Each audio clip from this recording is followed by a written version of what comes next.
Akong tao, as in, hindi, wala akong sport, maniwala ka sa akin. Kaso lang gusto kong pumayat. Yun lang talaga yung nangyari kasi kapag tumatanda ka na, mahirap nang mag-burn. So, ayun, gusto ko lang pumayat. I got into biking. Before the pandemic pa, siguro mga 2016, ganyan, nag-start akong mag-bike. Tapos nagustuhan ko yung pagbibisikleta. Tapos, may mga nakilala ako na mga nagbibisikleta, sabi nila, sama mo kaming mag-run. So, sumama ako mag-run. Sabi, mag-swim na rin tayo. Tapos, ayun, pinagdugtong-dugtong na lang. Ay, triathlete na po. Ganun lang yung nangyari.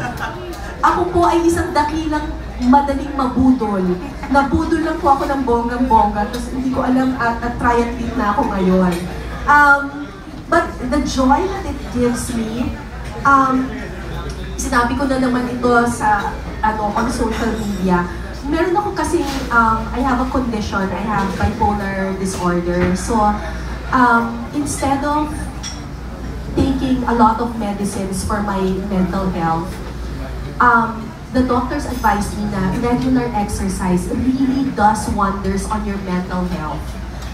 Whether you have a condition or not. Kasi may natural endorphins talaga na nare-release when you do exercise. And it really helps me.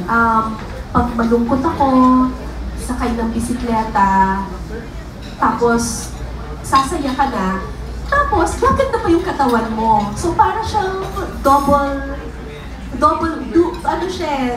win siya, di ba?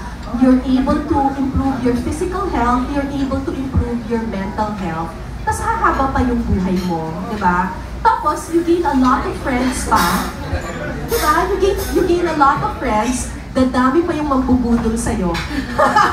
So, ang advice ko, magpabudol po kayo, basta health related, magpabudol po kayo kasi it's a good budol.